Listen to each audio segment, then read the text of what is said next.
Exercise 1.1 इस chapter के पहले प्रश्न में हमें यूक्लिड विभाजन एल्गोरिथ्म का प्रयोग करके एचसीएफ ज्ञात करना है।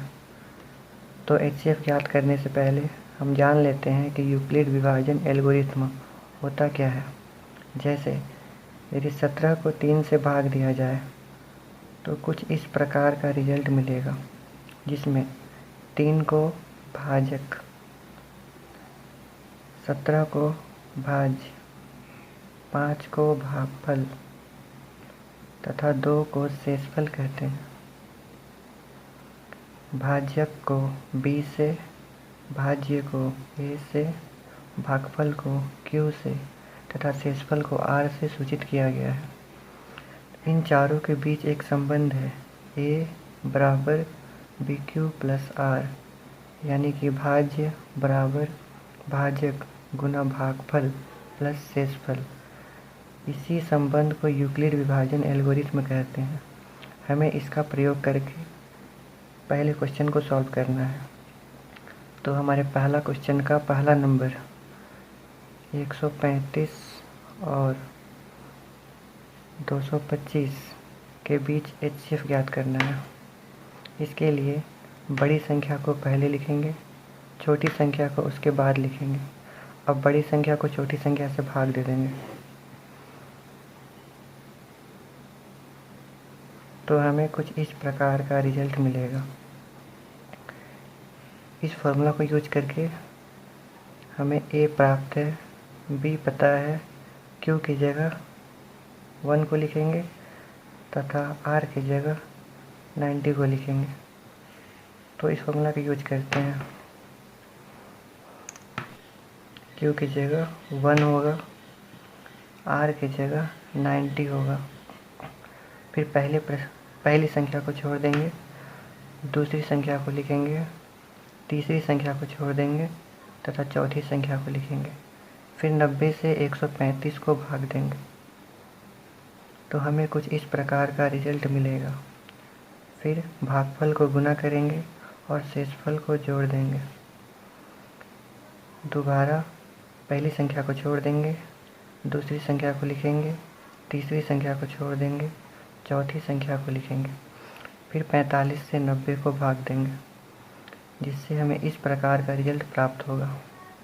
तो भागफल को यहाँ लिख देंगे, शेषफल तो कुछ है नहीं इसलिए 0 लगा देंगे।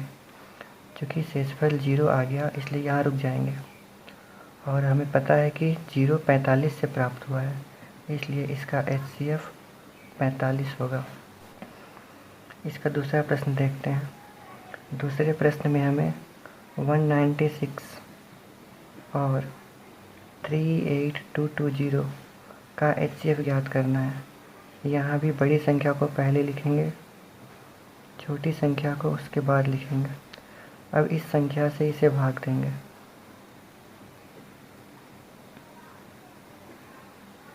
पहले 1 बार में ले जाते हैं 196, इसे सब्ट्रैक्ट करने पर 186 प्राप्त होगा। 2 ऊपर से उतार लेंगे, इससे 9 बार में ले जाते हैं तो हमें कुछ इस तरह का रिजल्ट प्राप्त होगा। इसे सब्ट्रैक्ट करने पर 98 प्राप्त होगा। ऊपर से 0 उतार लेते हैं, ये 5 बार में पूरी तरह से कट जा रहा है। तो भागफल की जगह यहाँ 195 होगा तथा शेषफल की जगह 0 होगा। क्योंकि शेषफल एक ही बार में 0 आ गया तो आगे बढ़ने की दरकार नहीं है। यहाँ 196 से हमें शेषफल 0 प्राप्त हुआ है, इसलिए एचसीएफ 196 होगा। इसका तीसरा प्रश्न देख लेते हैं। तीसरा प्रश्न में 187 और 255 का एचसीएफ ज्ञात करना है। इसके लिए बड़ी संख्या को पहले लिखेंगे, छोटी संख्या को उसके बाद लिखेंगे। फिर बड़ी संख्या को छोटी संख्या से भाग देंगे, जिससे हमें कुछ इस प्रकार का रिजल्ट प्राप्त होगा। तो भागफल को गुना कर देंगे तथा शेषफल को जोड़ देंगे। फिर पहली संख्या को छोड़ देंगे, दूसरी संख्या को लिखेंगे, तीसरी संख्या को छोड़ देंगे, चौथी संख्या को लिखेंगे। फिर 102 से 255 को भाग देंगे, जिससे हमें कुछ इस प्रकार का रिजल्ट प्राप्त होगा। भागफल को गुना कर देंगे तथा शेषफल को जोड़ देंगे। फिर पहली संख्या को छोड़ देंगे, दूसरी संख्या को लिखेंगे, तीसरी संख्या को छोड़ देंगे, चौथी संख्या को लिखेंगे। फिर 51 से 102 को डिवाइड करेंगे।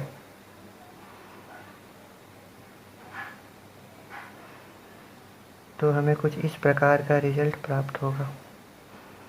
भागफल को फिर गुना कर देंगे, शेषफल तो कुछ है नहीं इसलिए 0 लगा देंगे। चूँकि हमें 0 प्राप्त हो गया है इसलिए यहाँ रुक जाएंगे, और 51 से 0 प्राप्त हुआ है इसलिए इसका HCF 51 होगा। दूसरा प्रश्न। इस प्रश्न में हमें यह दिखाना है कि कोई भी धनात्मक विषम पूर्णांक 6q + 1, 6q + 3, 6q + 5 के रूप में होता है, जहाँ q कोई पूर्णांक है। तो इसके लिए भी हम यूक्लिड प्रमेय का यूज करेंगे। प्रश्न 1 में हम बता चुके हैं कि यूक्लिड प्रमेय A = BQ + R होता है। यहाँ B का काम यदि प्रश्न से तुलना करें 6q + 1, 6q + 3, 6q + 5, तो यहाँ B की जगह 6 है इसलिए B का काम 6 करेगा।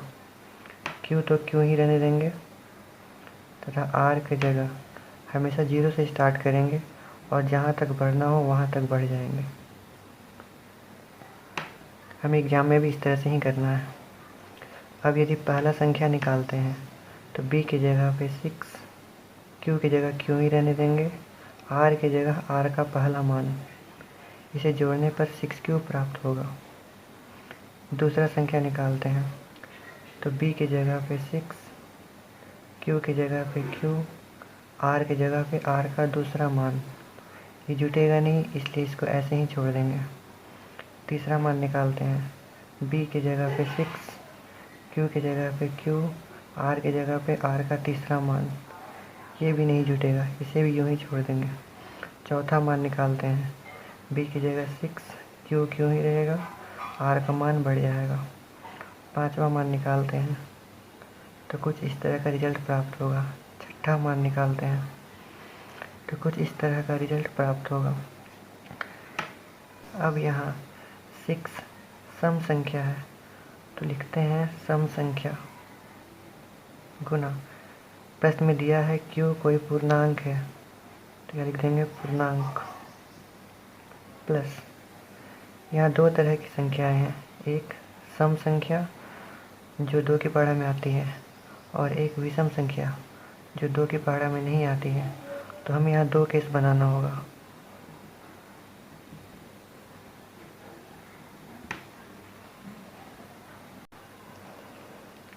एक बार सम संख्या जोड़ेंगे तथा दूसरी बार विषम संख्या जोड़ेंगे।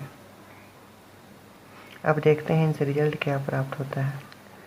सम संख्या को किसी भी पूर्णांक से गुना करेंगे तो हमें सम संख्या ही प्राप्त होगा। जैसे यदि 2 को गुना किए 3 से तो हमें 6 प्राप्त हुआ जो एक सम संख्या है।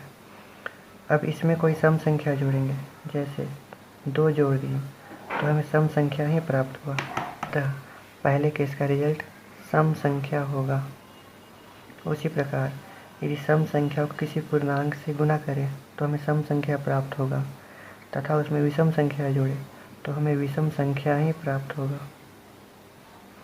इससे यह सिद्ध होता है कि 6q + 1, 6q + 3 और 6q + 5 एक धनात्मक विषम पूर्णांक है।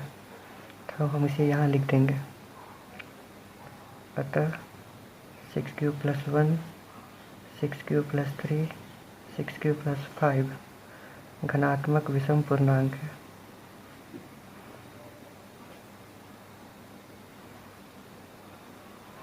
जहाँ Q एक पूर्णांक है। तीसरा प्रश्न। किसी परेड में 616 सदस्य हैं जिन्हें 32 सदस्यों वाली एक आर्मी बैंड के पीछे मार्च करना है, जिसमें स्तंभों की संख्या बराबर होनी चाहिए। तो हमें अधिकतम संख्या ज्ञात करनी है स्तंभों की। इसके लिए भी हम 616 और 32 का HCF ज्ञात कर देंगे। तो पहले बड़ी संख्या को लिखेंगे, फिर छोटी संख्या को लिखेंगे, फिर बड़ी संख्या को छोटी संख्या से भाग देंगे। तो 1 बार में ले जाते हैं, ऊपर से 6 उतरेगा, ये 9 बार में जाएगा। यहाँ भागफल 19 प्राप्त हुआ तथा शेषफल 8 प्राप्त हुआ। बड़ी संख्या को छोड़ देंगे, पहली संख्या को छोड़ देंगे, दूसरी संख्या लिखेंगे, तीसरी संख्या को छोड़ देंगे, चौथी संख्या को लिखेंगे। 8 से 32 को भाग देंगे तो 4 बार में पूरी तरह से 32 कट जाएगा और शेषफल 0 प्राप्त होगा। चूँकि 8 से शेषफल 0 प्राप्त हुआ है इसलिए यहाँ रुक जाएंगे, तो इसका HCF 8 होगा। अतः अधिकतम स्तंभों की संख्या 8 होगी। चौथा प्रश्न, यूक्लिड प्रमेय का प्रयोग करके हमें यह दर्शाना है कि कोई भी धनात्मक पूर्णांक का वर्ग 3m या 3m+1 के रूप में होता है। इसके लिए भी हम यूक्लिड प्रमेय का प्रयोग करते हैं।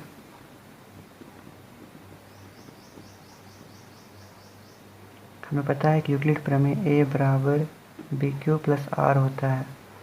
यदि प्रश्न में तुलना करें, प्रश्न में दिया हुआ है 3m और 3m+1, तो यहाँ b की जगह पे 3 है, तो b की जगह 3 लिख देंगे। r हमेशा 0 से स्टार्ट करेंगे और जहाँ तक मर्जी वहाँ तक बढ़ जाएंगे। अब a का पहला मान निकालते हैं। b की जगह 3, q की जगह q ही रहने देंगे और r की जगह r का पहला मान। इसे जोड़ने पर हमें 3q ही मिलेगा। क्योंकि प्रश्न में वर्ग करने बोला है तो दोनों ओर वर्ग कर देंगे। इसका वर्ग करने पर ऐसे लिखेंगे, इसे वर्ग करते हैं 3 का स्क्वायर फिर q का स्क्वायर। चूँकि हमें इसे 3m के रूप में बदलना है इसलिए 1 3 को बाहर निकाल देंगे, 1 3 को ऐसे ही छोड़ देंगे, q स्क्वायर को भी ऐसे ही छोड़ देंगे, यहाँ 3 को ऐसे ही छोड़ देंगे और इस पूरे को m मान लेंगे। यहाँ लिख के दिखा देंगे कि 3q स्क्वायर की जगह पे m लिखा गया है। अब दूसरा मान निकालते हैं। b की जगह 3, q को q ही रहने देंगे, r की जगह r का दूसरा मान। इसे भी दोनों ओर वर्ग करेंगे।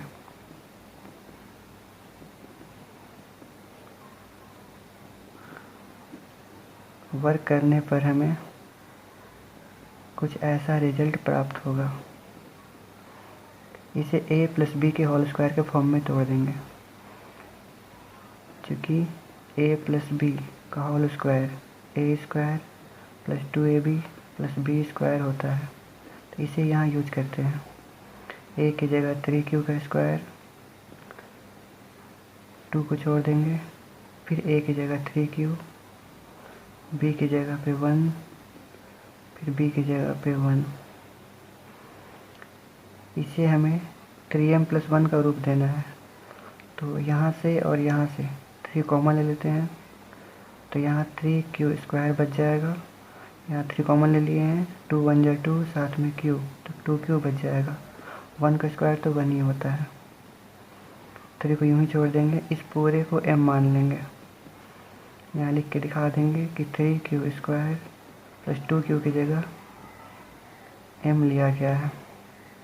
इससे यह सिद्ध होता है कि कोई भी धनात्मक विषम पूर्णांक का वर्ग 3m और 3m+1 के रूप में होता है, जिसे हम यहाँ लिख देंगे।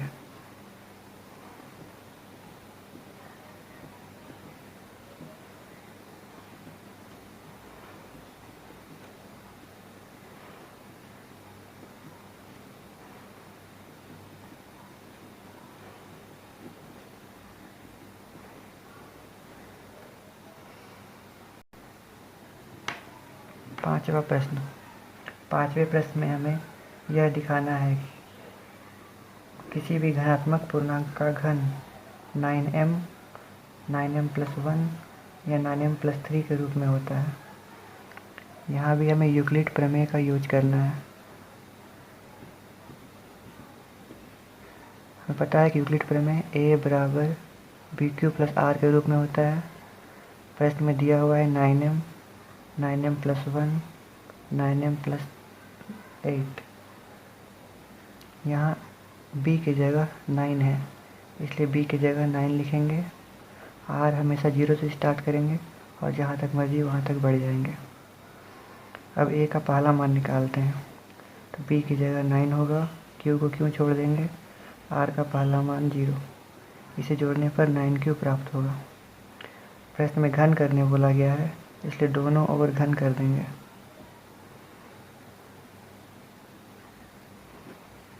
यहाँ घन करेंगे तो ऐसा मिलेगा, यहाँ घन करने पर कुछ ऐसा मिलेगा। इसे हमें 3m का रूप देना है, तो यहाँ से 9 को बाहर निकाल देते हैं। क्योंकि 9 3 बार है, एक बार निकाल दिए हैं, 2 बार बच जाएगा। q को यूँ ही छोड़ दिए। अब 9 को 9 ही रहने देंगे, इस पूरे की जगह m लिख देंगे और यहाँ ब्रैकेट में दिखा देंगे कि 9² और क्यूब की जगह पे m लिया गया है। अब a का दूसरा मान निकालते हैं। b की जगह 9 लिखेंगे, q को क्यों ही रहने देंगे, r की जगह r का दूसरा मान लिखेंगे। यहाँ भी दोनों ओर घन करेंगे।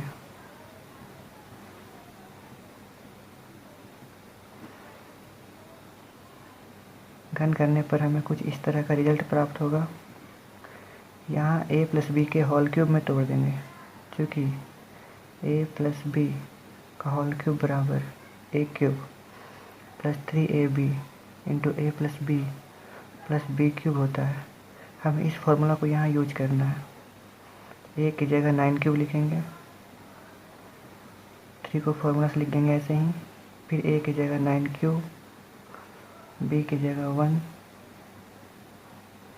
फिर a की जगह 9³ b की जगह 1, फिर b की जगह 1।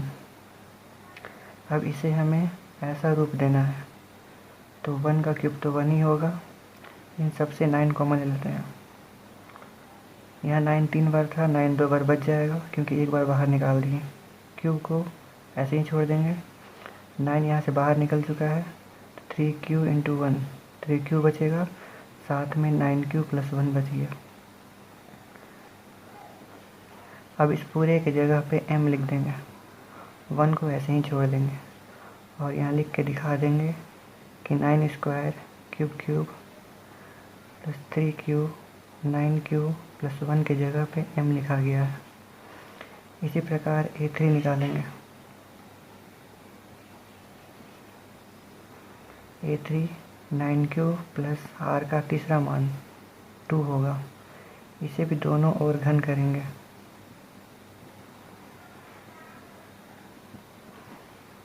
a³ + 9q + 2 का क्यूब प्राप्त होगा। इसे भी क्यूब के फॉर्मूला में तोड़ देते हैं, तो a की जगह पे 9q, 3 को यूँ ही छोड़ देंगे। फिर a की जगह पे 9q, b की जगह पे 2, फिर a की जगह पे 9q, b की जगह पे 2, फिर b की जगह पे 2।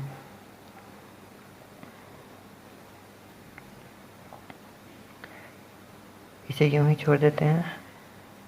इसे हमें 9m + 8 का रूप देना है, तो इन दोनों जगह से 9 कॉमन लेते हैं। तो यहाँ 9³ था, एक कॉमन ले लिए, स्क्वायर बचा। क्यू के क्यूब को छोड़ देंगे, 9 कॉमन ले लिए हैं, 3 × 2 = 6, साथ में क्यू बचा, इसको यूँ ही छोड़ देंगे। और 2 का क्यूब तो 8 होता है। यहाँ 9 को यूँ ही छोड़ देंगे, इस पूरे की जगह पे m लिख देंगे, 8 को यूँ ही छोड़ देंगे। यहाँ लिख के दिखा देंगे कि इसके जगह पे m लिखा गया है।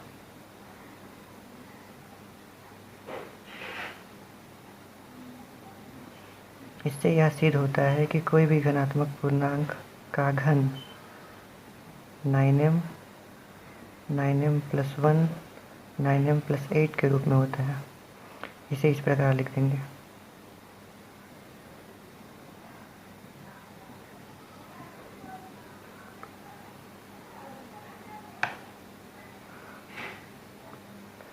9m 9m+1 9m+8 के रूप में होता है।